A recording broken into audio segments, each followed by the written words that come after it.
Nos anos seguintes, assinando matérias em diversos jornais e usando os mais variados pseudônimos, Simões irá atuar como tradutor, colunista, repórter e editorialista. O escritor também seria conhecido pela sociedade pelotense em função de uma ampla produção teatral. As peças, muitas vezes em tom jocoso, costumavam representar figuras e situações conhecidas de Pelotas. Essa abordagem, que garantiu um expressivo sucesso na época, acabou por comprometer a atualidade das encenações. Um dos melhores exemplos dessa produção teatral é a comédia Os Bacharéis, levada aos palcos de Pelotas e Porto Alegre no início do século XX.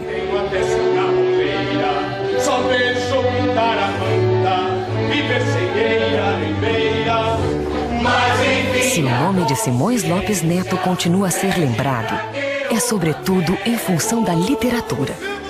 Ainda hoje, sua obra continua a atrair novos leitores e a despertar a atenção dos estudiosos.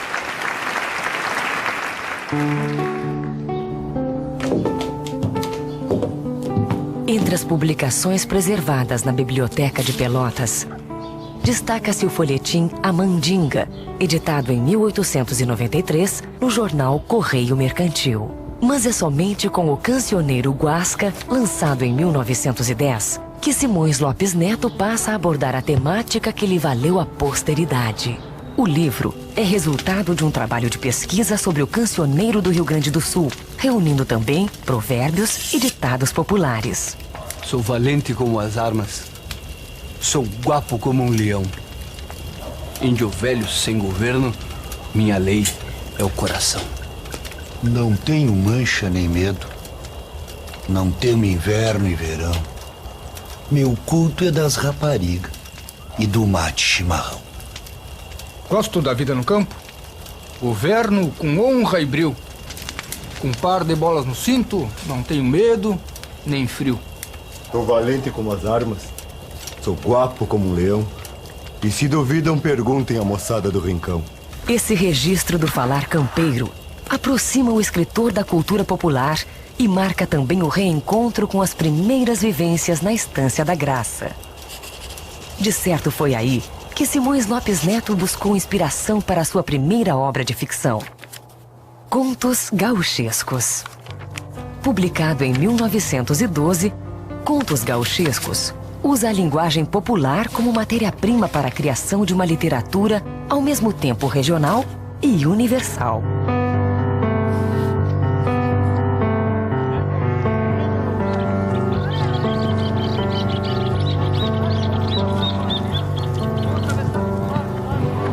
Tematizando a vida do gaúcho, o escritor se apropria da linguagem do campo e efetua uma inovação estilística que precede, em pelo menos 30 anos, autores modernos como Guimarães Rosa.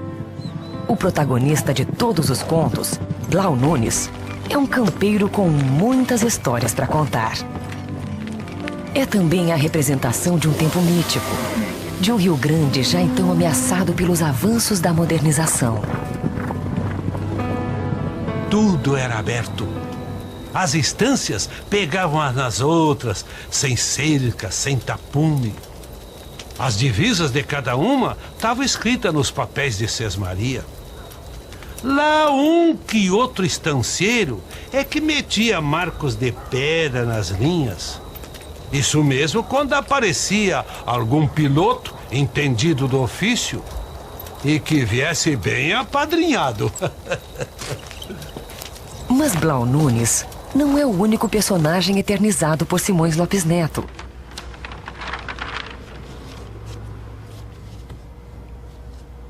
Publicado nos jornais de Pelotas em forma de folhetim, mas lançado em livro apenas no ano de 1952, Casos do Romualdo retoma a temática campeira com muito bom humor e apresenta um outro personagem inesquecível.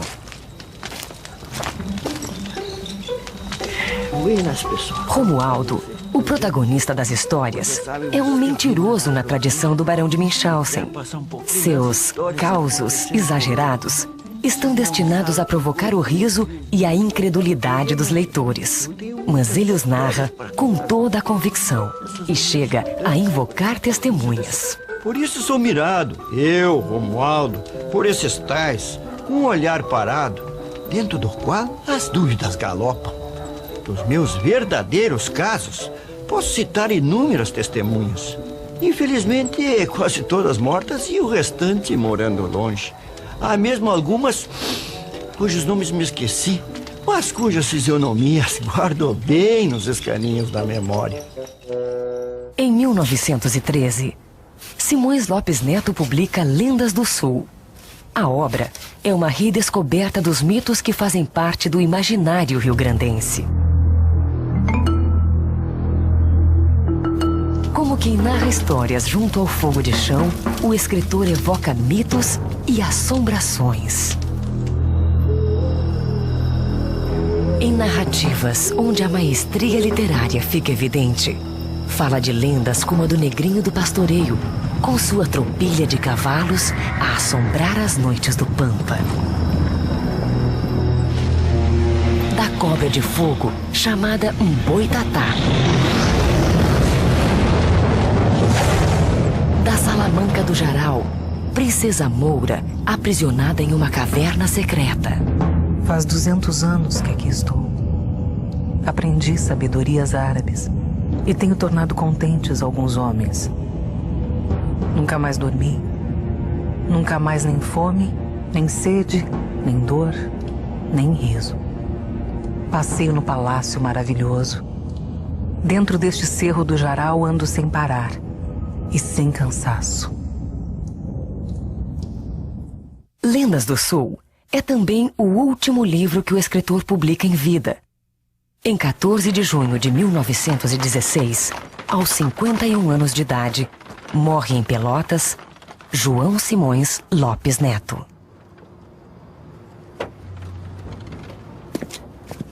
"90 anos após seu falecimento, a obra que ele produziu ainda desperta nossa atenção. Se isso acontece, é sobretudo porque Simões Lopes Neto soube dar voz literária aos habitantes do Pampa. O escritor falava sobre um Rio Grande do Sul que já então caía no esquecimento, mas não era para o passado, e sim em direção ao futuro que suas palavras se dirigiam. Estes olhos, pobres olhos, condenados à morte, guardarão na retina a impressão da visão sublimada. E o coração, quando faltar o ritmo, arfará num último êxito, para que a raça que se está formando ame e glorifique os lugares e os homens dos nossos tempos heróicos.